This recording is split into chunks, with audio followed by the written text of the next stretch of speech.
My name's Mike Ellis. I have a problem. I rescue, refurbish, restore and revitalise vintage drums, in particular Premier drums.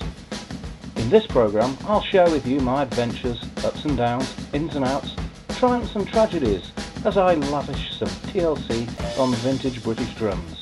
Welcome to the Drum Fettler.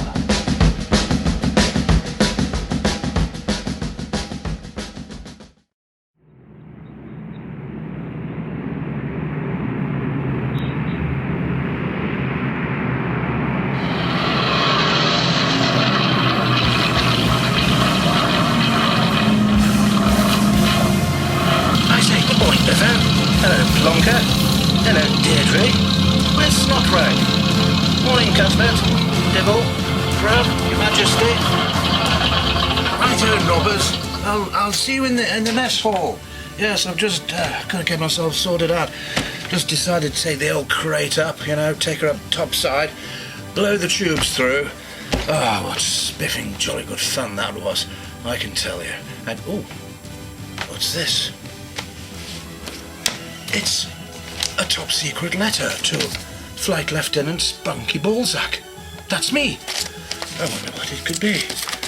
Let's take a look, shall we? See what it's all about. Dear Flight Lieutenant Balzac, this is what's going to be featured in the very latest edition of that spiffing weekly serial, The Drum Fettler. That wizard chap Mike Ellis will be talking about gas. Ooh, matron. He will also be eavesdropping on the AGM of the Vintage Drum Fettlers organisation in Little Throckingnorton. He'll also be fettling see-through, floor tom, and an in-depth investigation into some of the oddball depths of Premier drums through the ages. Yes, we've done girth. Now we're doing length. Woof, woof, ding, dong.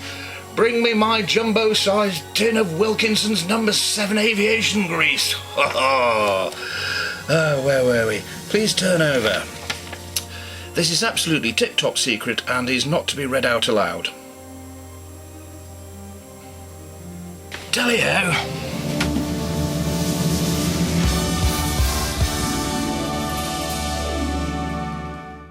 Going to be starting work on the blue Vistalite floor tom.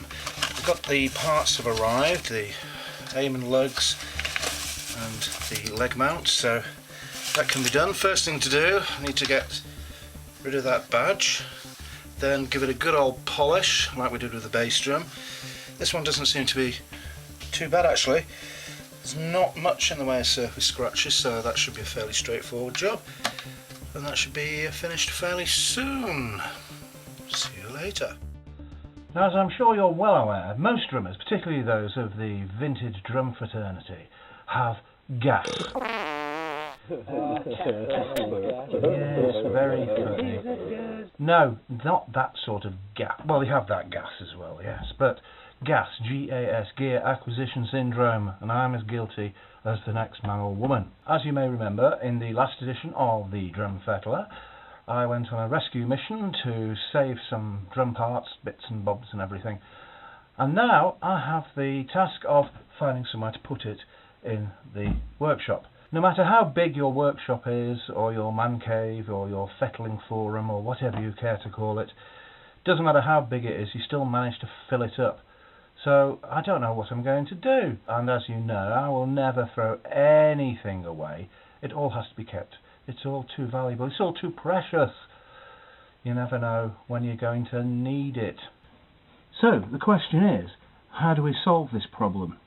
Well, quite fortuitously, today, on this very day, it is the AGM of the Vintage Drum Fettlers organisation at the Little Throckingnorton Enormo Dome, not very far from here, but I'm just too busy to go down myself. However, I did table a question earlier in the week, so hopefully we'll be able to get an answer. Now, thanks to the joys of modern technology, I'll be able to get in touch and watch what's going on there. So let's take a look at what's happening at Little Throckingnorton.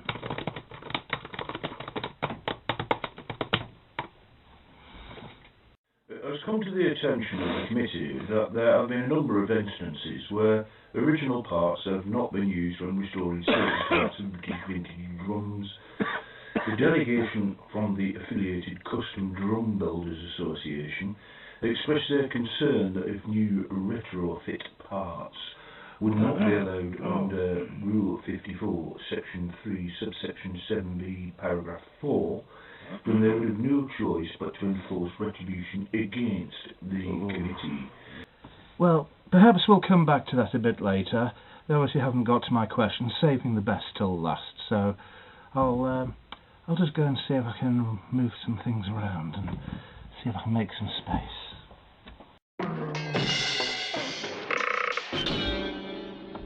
Right, let's see how things are going at the AGM of the Vintage Drum Fettlers in Little Throckingnorton. Mr. Wilkes, the treasurer, said that would incur his displeasure, and he tried to smear the filling from a custard cream on the face of the ACDBA chairman, Mr. Pendlebury. Mr. Pendlebury then dropped his trousers and proceeded. Right, well, nothing really very exciting happening there. They must be oh, hang on. What's that? You have an email. Ooh. Ooh. It's from the Vintage Drum Fettlers Association. Dear Sir, with reference to the question you tabled for this year's AGM, can I remind you of our previous correspondence explaining your involvement with the association is no longer welcome following the incident at last year's AGM involving the jacuzzi and a giant Toblerone? A number of members' wives are still on medication and suffering from flashbacks and various skin conditions. Do not contact us again. Yours with the deepest... I really don't know why I bother with that lot. I mean, you don't understand what you're saying. People don't, you know. I'm afraid I can't discuss this with you anymore. But the vexed question still remains. Where am I going to put all these lovely, lovely hoops I've got stashed in the back of my van? Well, I suppose the first thing I'd better do is actually take them out of the van and see what I've got. Well, the unloading plan has hit a snag as the bus is being held hostage as a sunshade by a lovely little doggy.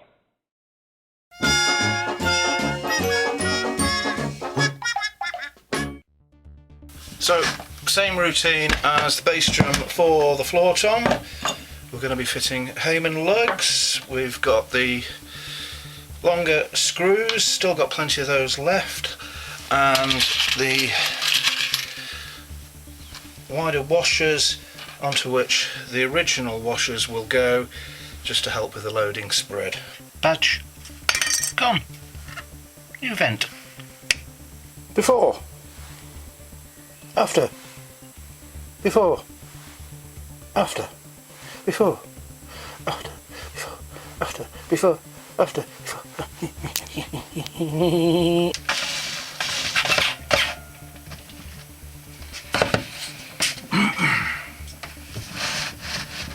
Hello. Yes, we're not feeling very blue, we're feeling very happy because this drum's done very nearly. Join us later when I'll be taking a drum head out of a box and putting it on, well, not putting it on me, but putting it on the drum. Oh, never mind.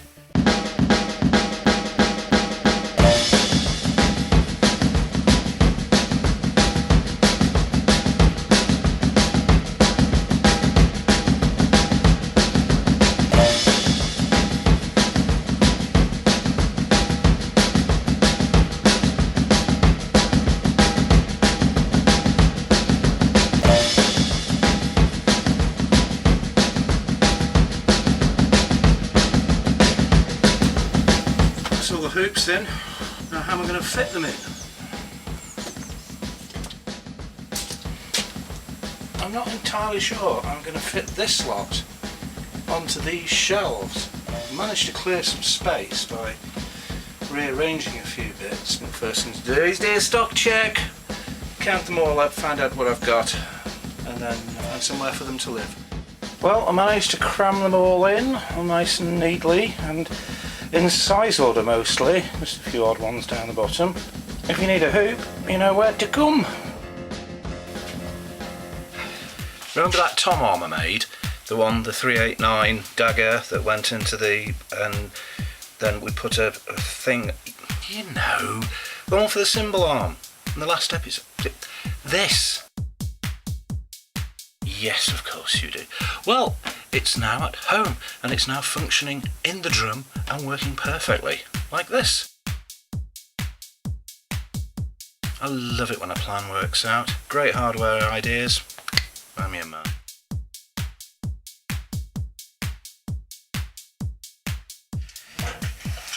In that shipment of hoops I got the other day was a whole load of these which I wasn't too sure about. Now they're quite distinctive because they have the top of the hoop is rolled in.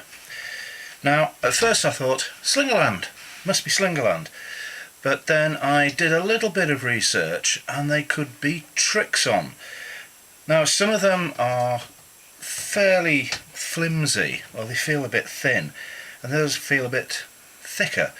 I've posted a few questions on Tinterweb, got a couple of replies, but if you happen to know what these hoops might be, they could positively ID them for me, please let me know. And if you have any need for hoops like these, if indeed they are Slingland and or Trixon, then get in touch with me via the website. Look at this. How does this happen? Another work surface just becomes a dumping ground.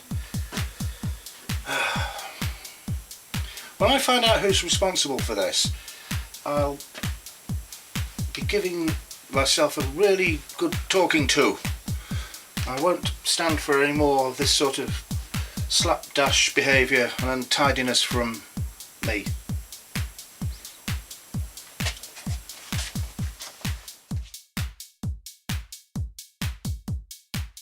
A lot of people say to me, "No, Mr. Ellis, I expect you to die." A lot of people say to me, what is it with Premier and their funny sizes? Well, first of all, they're not funny sizes. Eccentric, unique, individual, maybe. Yes, back onto the pre-international stuff. If we go all wibbly wobbly and travel back in time to before 1958 when plastic heads were first invented, all drums had calf heads and they had a brass flesh hoop onto which the calf head was lapped. So when you needed a new head, you didn't just nip down to your local music shop and buy a new one, is you actually had a new skin put on the hoop. So the hoop was bespoke and it was individually made for the drum that it fitted. So sizes were a bit vague because calf heads were made bespoke for the drum. Premier's pre-international sizes really weren't that critical because they only needed to be an approximation of the size. As long as you kept your original flesh hoops, you just went back and had them relapped each time when you needed a new head. And they weren't always really standard, even though we have international sizes.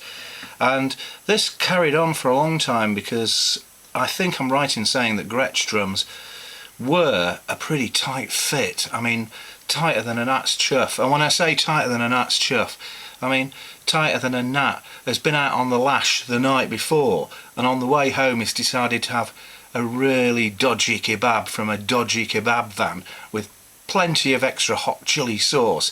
Next day he gets up, he goes to work in a rush. It gets to about 9:30 and then the residual effects of last night's ingestions start to take effect and he has to start clenching because his toilet break isn't until 11:15. That's how tight sometimes modern international heads fit vintage drums. Should also be mentioned, Heyman drums I think were also guilty of this, and to be fair, Premier drums as late as 1988-89 were, especially the lacquered drums, because I think that what they did was they made the shells and then decided what was going to go on them. So if they were going to get a wrap finish, they would go and get the wrap put on. But if they're going to have a lacquer finish, they would have an extra ply put on. And I assume this is because it was easier then, before modern lacquering technology, to have the ply flat, lacquer it flat so the finish was smooth and it dried smooth, then put it onto the drum. Premier heads at the time fitted really easily to those drums because they had a fairly thin flesh hoop. But our good friends at Remo, not only do they make pre-international heads in a much bigger variety than they used to. It used to be just coated ambassador and those lovely clear pinstripes, but now you can get all sorts. Remo have introduced a range of vintage drum heads which have thinner flesh hoops, so they will fit older drums better, which is a great thing for those of you who have those drums where you've really got to sort of get the hammer out and... Not that you do that sort of thing really, would you? Well, no, wouldn't tell anyone. But anyway, so yes, it's great. We've got everything we need now. We've got pre-international size heads and we've got drum heads with proper thin flesh hoops which will fit nice and snugly and won't chafe on the shell. So, continuing with the subject of Premier's funny sizes, it should be pointed out that Premier not only made drums in funny sizes that way, but they also made them in funny sizes that way. And that's what I want to take a look at right now. So, take a look at this. Sorry, no, this. Premier's idiosyncratic pre-international size drums worked fine with calfskin heads, and in the late 1940s, Premier's tunable tom-tom range consisted of a 12x8 inch, 14x10 inch and 16x16 inch drums. Conventional sizes, which were augmented by the new and rather revolutionary 14x20 inch and 16x20 inch extra deep toms. In 1951, a 10x8 inch tom was added, but when the 14x10 inch was discontinued at the end of the decade and was replaced by the curious 14x8 inch, all Premier's 3 tom-tom options were 8 inches deep.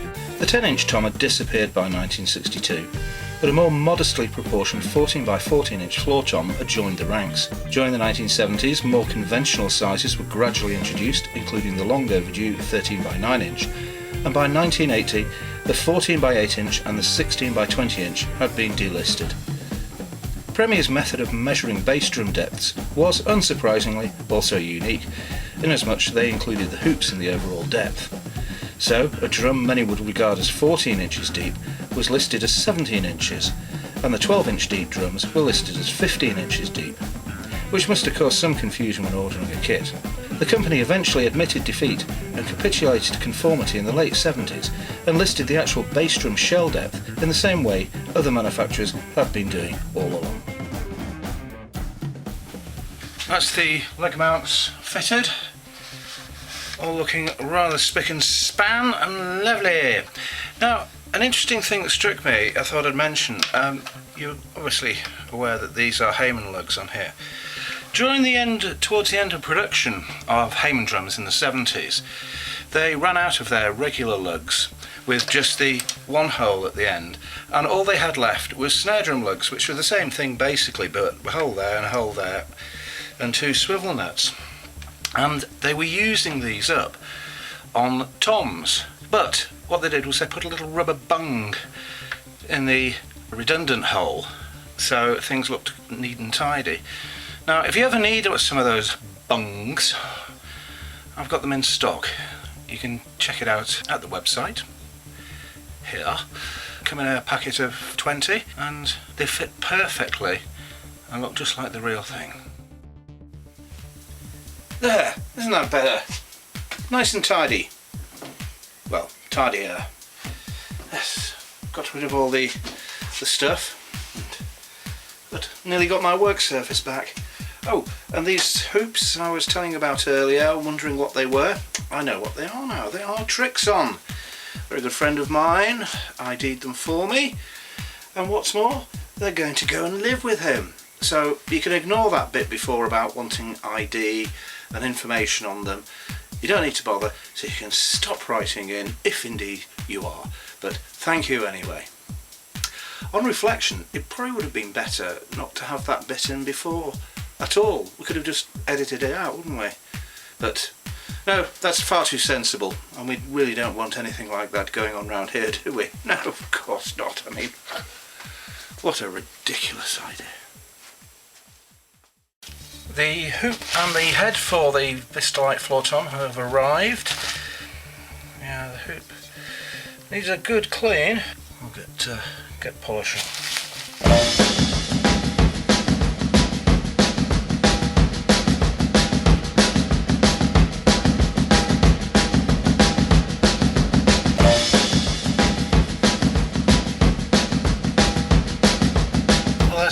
problem. The client has supplied me with all the bits. It's all going swimmingly well till the very last hurdle where we've fallen, because these new shiny slot head rods which are going to go on there, you will see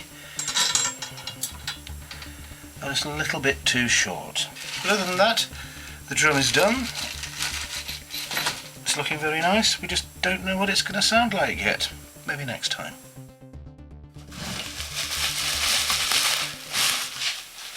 Just got some lockfast bits and bobs in. We do like a bit of lockfast. Hi-hat stand. Needs a bit of fettlage and cleaning. But there's a thing there as well. That'll do nicely. And a cymbal stand.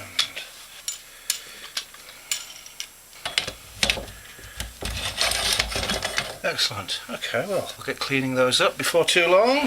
Right, going to the private stash. Definitely the hi-hat stand I'm going to keep. It's very nice. Anyway, thank you once again for watching the Drum Fettler. Hope it's entertained in some way, and who knows, even educated. If you want more of the same, hope you'll join me again for the next one. And coming to a YouTube near you soon.